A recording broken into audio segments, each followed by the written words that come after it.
ವಿಮಾನದಲ್ಲಿ ಪ್ಯಾರಾಚೂಟ್ ಯಾಕಿರಲ್ಲ? ಜೀವ ಉಳಿಸೋ ವಸ್ತುಗೆ ಜಾಗ ಇಲ್ವಾ? ಟೇಕ್ ಆಫ್ ಲ್ಯಾಂಡಿಂಗ್ ಟೈಮ್ ನಲ್ಲೇ ಅಪಘಾತ ಯಾಕಾಗತ್ತೆ?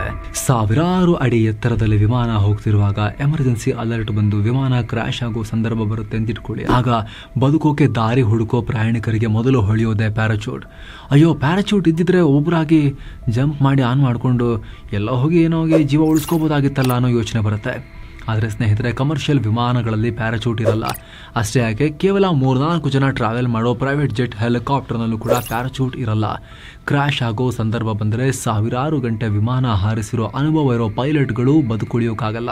ಹಾಗಿದ್ರೆ ಯುದ್ಧ ವಿಮಾನಗಳಲ್ಲಿರೋ ಪ್ಯಾರಾಚೂಟ್ ಕ್ರೈಸಿಸ್ ಆದಾಗ ಎಜೆಕ್ಟ್ ಮಾಡಿಕೊಂಡು ಕೆಳಗೆ ಹಾರಿ ಪ್ಯಾರಾಚೂಟಿಂದ ಜೀವ ಉಳಿಸ್ಕೋತಾರಲ್ಲ, ಆದರೆ ವಿಮಾನಗಳಲ್ಲಿ ಆ ರೀತಿ ಮಾಡೋಕ್ಕೆ ಯಾಕಾಗಲ್ಲ? 100 ಕೋಟಿ ಬೆಲೆ ಬಾಳೋ ಏರೋಪ್ಲೇನ್ನಲ್ಲಿ ಇಂಥ ಜೀವರಕ್ಷಕ ವಸ್ತುಗೆ ಜಾಗ ಯಾಕಿರೋದಿಲ್ಲ? ಜೊತೆಗೆ ಟೇಕ್ ಆಫ್ ಆಗಬೇಕಾದ್ರೆ, ಲ್ಯಾಂಡ್ ಆಗಬೇಕಾದ್ರೆ ಅವಾಗಲೇ ಯಾಕೆ ಜಾಸ್ತಿ ಹೈಯೆಸ್ಟ್ ಅಪಘಾತಗಳಾಗ್ತವೆ ವಿಮಾನದಲ್ಲಿ? ಅದೆಲ್ಲವನ್ನು ನೋಡ್ತಾ ಹೋಗೋಣ. ಮಿಸ್ ಮಾಡದೆ ಕಡೆ ತನಕ ನೋಡಿ ಸ್ನೇಹಿತರೆ. ಜೀವರಕ್ಷಕ ಪ್ಯಾರಾಚೂಟ್. ಸ್ನೇಹಿತರೆ, ನೀವು ಸಿನಿಮಾಗಳಲ್ಲಿ ಅಡ್ವೆಂಚರ್ ಸ್ಪೋರ್ಟ್ಸ್ ಅಲ್ಲಿ ಪ್ಯಾರಾಚೂಟ್ ನೋಡಿರ್ಬೋದು. ಸ್ಕೈ ಡೈವಿಂಗ್ ಮಾಡೋರು ಸಾವಿರಾರು ಅಡಿ ಎತ್ತರದಲ್ಲಿ ವಿಮಾನದಿಂದ ಜಿಗಿದಾಗ ಬೆನ್ನ ಮೇಲಿರೋ ಚೀಲ ತೆರೆದುಕೊಂಡು ದೊಡ್ಡ ಬುಟ್ಟಿ ತರ ಆಗಿ ಬಟ್ಟೆ ಅಂತ ತೆಳುವಾದ ವಸ್ತು ಓಪನ್ ಆಗಿ ವ್ಯಕ್ತಿಯನ್ನ ನಿಧಾನಕ್ಕೆ ಫೋರ್ಸ್ಫುಲಿ ಬಂದೆಲ್ಲ ಅಪ್ಪಳಿಸೋದ್ರ ಬದಲಾಗಿ ಸ್ಲೋ ಆಗಿ ಕೆಳಗಿಳಿಸುತ್ತೆ.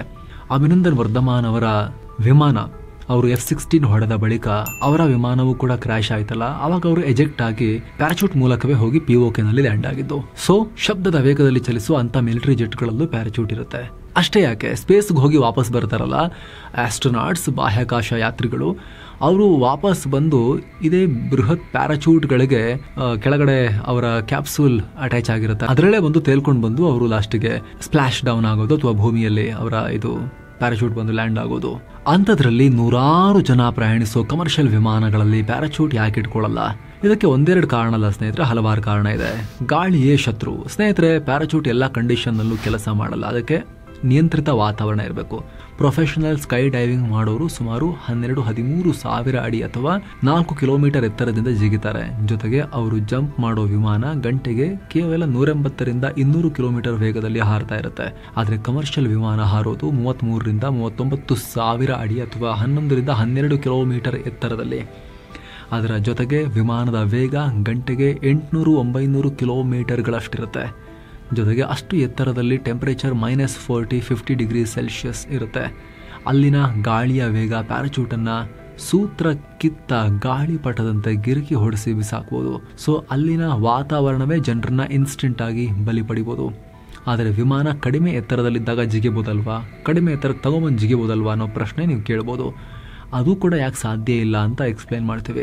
ಟ್ರೈನಿಂಗ್ ಇಲ್ಲದೆ ಬಳಸಕ್ಕಾಗಲ್ಲ. ಕಮರ್ಷಿಯಲ್ ವಿಮಾನದಲ್ಲಿ ಪ್ಯಾರಾಚೂಟ್ ಇರಬೇಕು ಅನ್ನೋದೇನೋ ಸರಿ, ಆದರೆ ಎಷ್ಟು ಜನರಿಗೆ ಪ್ಯಾರಾಚೂಟ್ ಆಪರೇಟ್ ಮಾಡೋಕೆ ಬರುತ್ತೆ? ಪ್ಯಾರಾಚೂಟ್ ಒಂದು ಡಿವೈಸ್, ಅದನ್ನ ಆಪರೇಟ್ ಮಾಡೋಕೆ ಫಿಟ್ನೆಸ್ ಹಾಗೂ ಪ್ರಾಪರ್ ಟ್ರೈನಿಂಗ್ ಇರಬೇಕು.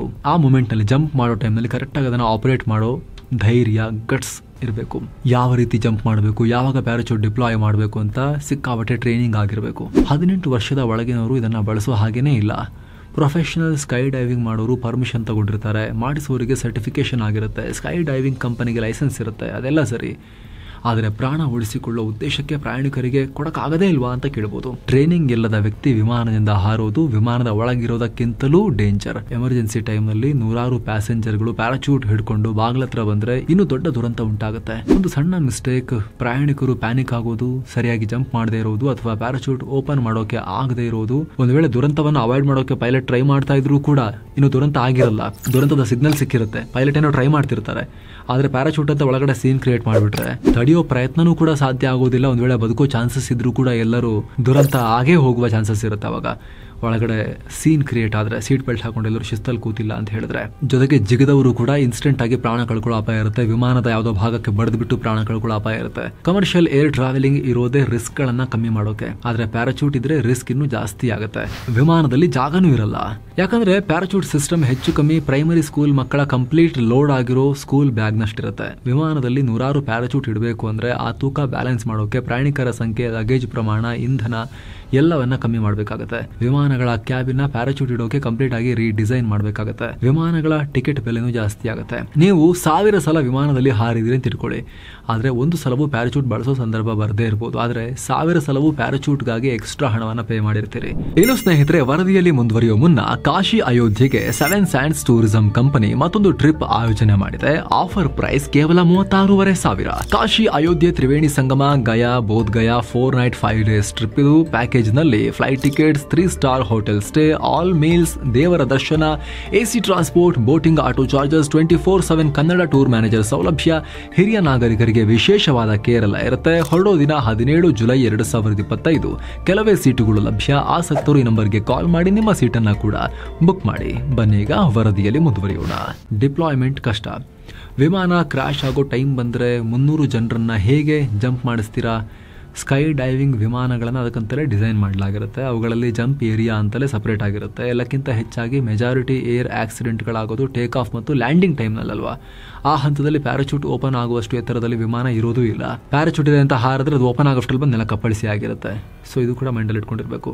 ಇಷ್ಟು ಮಾತ್ರ ಅಲ್ಲ, ನೀವು ವಿಮಾನಕ್ಕೆ ಹತ್ತುವಾಗ ವಿಮಾನದ ಸಿಬ್ಬಂದಿ ನಮಸ್ತೆ ಮಾಡಿ ಶೇಕ್ ಹ್ಯಾಂಡ್ ಕೊಟ್ಟು ನಿಮ್ಮ ಕೈಗೆ ಪ್ಯಾರಾಚೂಟ್ ಕಿಟ್ ಕೊಟ್ಟರೆ ನಿಮಗೆ ಏನು ಅನಿಸುತ್ತೆ?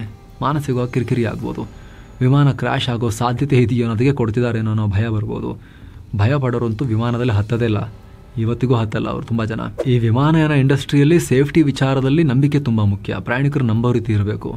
ರಸ್ತೆ, ರೈಲು, ಹಡಗುಗಳಿಗೆ ಕಂಪೇರ್ ಮಾಡಿದ್ರೆ ವಿಮಾನದಲ್ಲಿ ಅತಿ ಕಡಿಮೆ ಪ್ರಾಣಹಾನಿ ಆಗುತ್ತೆ ಅನ್ನೋ ನಂಬಿಕೆ ಮೇಲೆ. ಅಂಕಿ ಸಂಖ್ಯೆಗಳ ಪ್ರಕಾರ ಕೂಡ ಅದು ಸತ್ಯ ಕೂಡ ಹೌದು. ಡೈಲಿ ರೋಡಲ್ಲಾಗೋ ಆಕ್ಸಿಡೆಂಟ್, ಬೇರೆಲ್ಲ ರೀತಿ ಟ್ರಾನ್ಸ್ಪೋರ್ಟೇಷನಲ್ಲಿ ಆಗೋ ಆಕ್ಸಿಡೆಂಟಿಗೆ ಕಂಪೇರ್ ಮಾಡಿದ್ರೆ ಇಲ್ಲಿ ಅದು ಎಷ್ಟು ಜನರನ್ನ ಸಾಗಿಸ್ತಾ ಇದೆ, ಎಷ್ಟು ಜನರ ಪ್ರಾಣ ಹೋಗ್ತಿದೆ ನೋಡಿದಾಗ ತುಂಬ ಸಣ್ಣ ಪ್ರಮಾಣದಲ್ಲಿ. ಆದರೆ ಏರ್ ಕ್ರ್ಯಾಶ್ ಆದಾಗ ಈ ರೀತಿ ಅಪರೂಪದಲ್ಲಿ ಆಗೋದ್ರಿಂದ, ವಿಭಿನ್ನವಾಗಿರೋ ಒಂದು ಅಪಘಾತ ಆಗಿರೋದ್ರಿಂದ ಅದು ಬಹಳ ದೊಡ್ಡ ಸುದ್ದಿ ಆಗುತ್ತೆ. ಜೊತೆಗೆ ಒಂದೇ ಟೈಮ್ನಲ್ಲಿ 100 ಜನರ ಪ್ರಾಣವನ್ನು ತಗೊಂಡ್ಬಿಡುತ್ತಲ್ಲ, ಹಾಗಾಗಿ ಬಹಳ ಸುದ್ದಿ ಆಗುತ್ತೆ. ಆದರೆ ಡೇಟಾ ಹೇಳುತ್ತೆ ರಸ್ತೆಯಲ್ಲಾಗೋ ಅಪಘಾತಗಳಿಗಿಂತ ನೆಗ್ಲಿಜಬಲ್, ತುಂಬ ಸಣ್ಣ ಪ್ರಮಾಣದಲ್ಲಿ ಆಕಾಶದಲ್ಲಿ ಅಪಘಾತ ಆಗುತ್ತೆ, ಏರ್ ಕ್ರ್ಯಾಶ್ಗಳು ಆಗುತ್ತೆ. ರೋಡಲ್ಲಿ ಜನ ಪ್ರಾಣ ಕಳ್ಕೊಳ್ಳೋದಕ್ಕೆ ಕಂಪೇರ್ ಮಾಡಿದ್ರೆ ಅತಿ ಚಿಕ್ಕ ಪ್ರಮಾಣದಲ್ಲಿ ವಿಮಾನಯಾನದಲ್ಲಿ ಜನರ ಪ್ರಾಣ ಹೋಗ್ತಾ ಇದೆ ಅನ್ನೋದು ಕೂಡ ಡೇಟಾ ಹೇಳುತ್ತೆ. ಎಜೆಕ್ಟರ್ ಸೀಟ್ ಯಾಕಿಲ್ಲ? ಫೈಟರ್ ಜೆಟ್ಗಳಲ್ಲಿ ಒಬ್ಬರು ಇಬ್ಬರಷ್ಟೇ ಇರ್ತಾರೆ. ಡೋರ್ ಕೂಡ ಮೇಲಿರುತ್ತೆ, ಆರಾಮಾಗಿ ಸೀಟ್ ಎಜೆಕ್ಟ್ ಆಗುತ್ತೆ. ಜೊತೆಗೆ ಎಜೆಕ್ಟರ್ ಸೀಟ್ಗಳಿಗೆ ಅವುಗಳದ್ದೇ ಆದ ಮೆಕ್ಯಾನಿಸಮ್ ಇದೆ, ಅವುಗಳನ್ನು ಆಪರೇಟ್ ಮಾಡೋಕ್ಕೂ ಟ್ರೈನಿಂಗ್ ಬೇಕು. ಕಮರ್ಷಿಯಲ್ ವಿಮಾನಗಳಲ್ಲಿ 100 ಎಜೆಕ್ಟರ್ ಸೀಟ್ ಹಾಕುವಷ್ಟು ಟೆಕ್ನಾಲಜಿನೂ ಡೆವಲಪ್ ಆಗಿಲ್ಲ.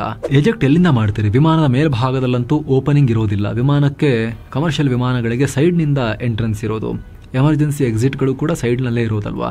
ಸೊ ಹೇಗೆ ಒಂದು ವೇಳೆ ಡೆವಲಪ್ ಮಾಡಿದ್ರೂ ಕೂಡ ಆ ರೀತಿ 200-300 ಜನ ಒಂದೇ ಸಲ ಎಜೆಕ್ಟ್ ಆದರೆ ಆವಾಗಲೂ ಇನ್ನೂ ದುರಂತ ಆಗುತ್ತೆ.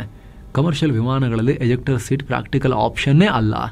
ಸೊ ಪ್ಯಾರಾಚೂಟ್ ಆಗಲಿ ಎಜೆಕ್ಟರ್ ಸೀಟ್ ಆಗಲಿ ಕಮರ್ಷಿಯಲ್ ವಿಮಾನಗಳಿಗೆ ಸೂಟ್ ಆಗಲ್ಲ. ಅವುಗಳಿಂದ ಜೀವ ರಕ್ಷಣೆ ಸಾಧ್ಯತೆ ತುಂಬ ಕಮ್ಮಿ, ಬದಲಿಗೆ ಅವುಗಳಿಂದ ಉಂಟಾಗೋ ಸಮಸ್ಯೆನೇ ಜಾಸ್ತಿ. ಈಗ ವಿಮಾನ ಟೇಕ್ ಆಫ್ ಹಾಗೂ ಲ್ಯಾಂಡ್ ಆಗುವಾಗಲೇ ಹೆಚ್ಚು ಅಪಘಾತ ಆಗೋದು ಯಾಕೆ ಅಂತ ನಾವು ನೋಡ್ತಾ ಹೋಗೋಣ. ಟೇಕ್ ಆಫ್ ಲ್ಯಾಂಡಿಂಗ್ಗೆ ಯಾಕೆ ಡೇಂಜರಸ್? ಸ್ನೇಹಿತರೆ, ನೀವು ಡೇಟಾ ನೋಡ್ತಾ ಇದ್ದೀರಿ, ಪ್ರತಿ 100ರಲ್ಲಿ 53 ವಿಮಾನ ಅಪಘಾತ, ಅರ್ಧಕ್ಕಿಂತ ಹೆಚ್ಚು ಲ್ಯಾಂಡಿಂಗ್ ಟೈಮ್ನಲ್ಲಾಗುತ್ತೆ. 53%. 2005-2023 ಅವಧಿಯಲ್ಲಿ 738 ಅಪಘಾತ ಆಗಿರೋದು ಲ್ಯಾಂಡಿಂಗ್ ಟೈಮ್ನಲ್ಲಿ. ಟೇಕ್ ಆಫ್ ಟೈಮ್ನಲ್ಲಿ 8.5%. ಅಲ್ಲದೆ ಅಪ್ರೋಚ್ ಅಂದರೆ ವಿಮಾನ ಲ್ಯಾಂಡ್ ಆಗೋಕ್ಕೆ ರನ್ವೇ ಕಡೆಗೆ ಇಳಿಯುವಾಗ 8.3%. ಇನ್ನು ಇನಿಷಿಯಲ್ ಕ್ಲೈಂಬ್ ಅಂದರೆ ಟೇಕ್ ಆಫ್ ಆಗಿ ಎತ್ತರ ಪಡ್ಕೊಳ್ತಾ ಇರುವಾಗ 6% ಅಪಘಾತ ಆಗಿವೆ. ಅಹಮದಾಬಾದ್ ವಿಮಾನ ಕ್ರ್ಯಾಶ್ ಆಗಿದ್ದು ಕೂಡ ಹೆಚ್ಚು ಕಮ್ಮಿ ಇನಿಷಿಯಲ್ ಕ್ಲೈಂಬ್ ಫೇಸ್ನಲ್ಲೇ. ಈ 4 ಸಂದರ್ಭಗಳನ್ನು ಸೇರಿಸಿದ್ರೆ 80%ಗಿಂತ ಜಾಸ್ತಿ ಆಯಿತು. ಇದನ್ನು ಬಿಟ್ಟರೆ ಕೇವಲ 20% ಮಾತ್ರ ಮಿಡ್ ಏರ್ ಕೊಲಿಷನ್, ಹಾಗೆ ಆಕಾಶದ ಮಧ್ಯದಲ್ಲಿ ಪ್ರಯಾಣ ಮಾಡ್ತಿರುವಾಗ ಏನಾರು ಆಗಿ ಅಪಘಾತ ಆಗಿರೋದು. ಅದೇ ರೀತಿ ಟ್ಯಾಕ್ಸಿನ್ ಅಂದರೆ ವಿಮಾನ ಏರ್ಪೋರ್ಟ್ನಲ್ಲಿ ಆ ಕಡೆ ಓಡಾಡ್ತಿದ್ದಾಗ ಟೇಕ್ ಆಫ್ ರಿಜೆಕ್ಟ್ ಆಗಿದ್ರು ಕಮ್ಯುನಿಕೇಷನ್ ಗ್ಯಾಪ್ನಿಂದಾಗಿ ಟೇಕ್ ಆಫಿಗೆ ಪ್ರಯತ್ನ ಪಟ್ಟು ಆ ಕಡೆಯಿಂದ ಇನ್ನೊಂದೇನೋ ಬಂದು ಅಪಘಾತ ಆಗೋದು. ಈ ರೀತಿ ಅಪಘಾತಗಳೆಲ್ಲ ಸೇರಿ ಒಟ್ಟಾಗೋದು 20%. ಟೇಕ್ ಆಫ್ ಲ್ಯಾಂಡಿಂಗ್ ಸುತ್ತಮುತ್ತಲೇ ಆಗೋದು 80%ಗೂ ಅಧಿಕ ಅಪಘಾತಗಳು. ಅತ್ಯಂತ ಚಾಲೆಂಜಿಂಗ್ ಹಂತ ಸ್ನೇಹಿತರೆ, ವಿಮಾನ ಟೇಕ್ ಆಫ್ ಹಾಗೂ ಲ್ಯಾಂಡಿಂಗ್ ಆಗುವಾಗ ಭೂಮಿಗೆ ಬಹಳ ಹತ್ತಿರ ಇರುತ್ತೆ. ಚೂರು ಹೆಚ್ಚು ಕಮ್ಮಿ ಆದರೂ ರಿಯಾಕ್ಟ್ ಮಾಡೋಕ್ಕೆ ಪೈಲಟ್ಗಳಿಗೆ ಟೈಮ್ ಇರಲ್ಲ. ಅಹಮದಾಬಾದ್ ಕೇಸ್ನಲ್ಲೇ ವಿಮಾನ ರನ್ವೇನಿಂದ ಮೇಲೆದ್ದ 60 ಸೆಕೆಂಡ್ ಒಳಗೆ ಎಲ್ಲ ಮುಗಿದು ಹೋಗಿತ್ತು. ಎಂಜಿನ್ ಮೇಲೆ ಅತಿ ಹೆಚ್ಚು ಒತ್ತಡ. ಕಂಪ್ಲೀಟ್ ಲೋಡ್ ಆಗಿ ನಿಂತಿರೋ ವಿಮಾನ, 16 ಟನ್ ತೂಕದ ವಿಮಾನ ಮೂವ್ ಮಾಡಿಕೊಂಡು ವೇಗ ತಲುಪಿಸಿ ಟೇಕ್ ಆಫ್ ಮಾಡಿಸುವಾಗ ಎಂಜಿನ್ಗಳ ಮೇಲೆ ಸಿಕ್ಕಾಪಟ್ಟೆ ಪ್ರೆಷರ್ ಕ್ರಿಯೇಟ್ ಆಗುತ್ತೆ. ವಿಮಾನ ರನ್ವೇನಲ್ಲಿ ನುಗ್ತಾ ಇರುವಾಗ ಬರ್ಡ್ ಸ್ಟ್ರೈಕ್ ಆದರೆ ಇಂಧನದ ಪ್ರೆಷರ್ ಸಡನ್ ಆಗಿ ಡ್ರಾಪ್ ಆದರೆ, ಹೀಗೆ ಯಾವುದೇ ಟೆಕ್ನಿಕಲ್ ಸಮಸ್ಯೆ ಬಂದರೂ ಕೂಡ ಪೈಲಟ್ಗಳಿಗೆ ವಿಮಾನ ಮ್ಯಾನ್ಯೂವರ್ ಮಾಡೋಕ್ಕೆ ಟೈಮ್ ಇರೋದಿಲ್ಲ. ಅದು ಅಲ್ಲದೆ ಅಪಘಾತ ಆದ ಸಾಕಷ್ಟು ಕೇಸ್ಗಳಲ್ಲಿ ಲ್ಯಾಂಡಿಂಗ್ ಗೇರ್, ಹೈಡ್ರಾಲಿಕ್ ಸಮಸ್ಯೆಗಳು ಕೂಡ ಕಾಣಿಸ್ಕೊಂಡಿರ್ತವೆ. ಹವಾಮಾನ ಸಮಸ್ಯೆ, ತೀವ್ರ ಮಳೆಯಾದಾಗ ವಿಮಾನ ಕ್ಯಾನ್ಸಲ್ ಆಗೋದನ್ನು ನೀವು ನೋಡಿರ್ತೀರ. ರನ್ವೇನಲ್ಲಿ ನೀರಿದ್ರೆ ಟೇಕ್ ಆಫ್ ಹಾಗೂ ಲ್ಯಾಂಡಿಂಗ್ ಎರಡಕ್ಕೂ ಸಮಸ್ಯೆ.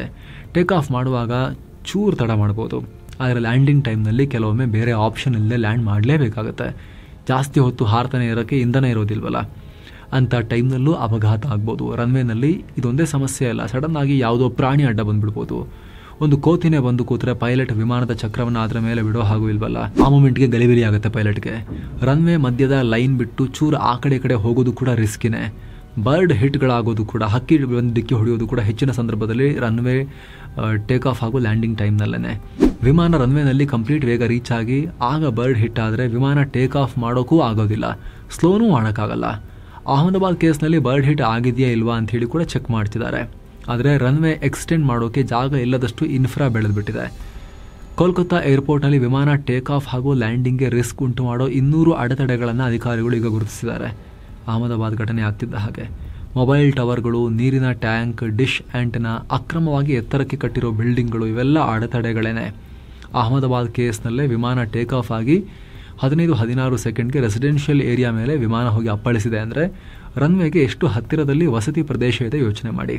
ಇರೋದು ಸಮಸ್ಯೆ ಇಲ್ಲ, ಆದರೆ ವಸತಿ ಪ್ರದೇಶಗಳಿದ್ರೆ ಆ್ಯಂಟೆನಾ, ಟವರ್ಗಳೆಲ್ಲ ಇರ್ತವೆ, ಪ್ರಾಣಿ ಪಕ್ಷಿಗಳು ಕೂಡ ಇರ್ತವೆ, ಅದು ಪ್ರಾಬ್ಲಮ್.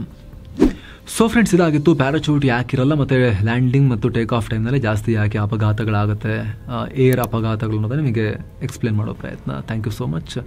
ಸಬ್ಸ್ಕ್ರೈಬ್ ಮಾಡಿಲ್ಲ ಅಂದರೆ ಸಬ್ಸ್ಕ್ರೈಬ್ ಮಾಡಿ, ಪಕ್ಕದ ಬೆಲ್ ಐಕಾನ್ ಮೇಲೆ ಕ್ಲಿಕ್ ಮಾಡೋದನ್ನು ಮರಿಬೇಡಿ ಅಂತ ನಿಮ್ಮಲ್ಲಿ ನಮ್ಮ ಮನವಿ. ಮತ್ತೆ ಭೇಟಿ ಆಗ್ತಿರೋಣ. ನಮಸ್ತೆ.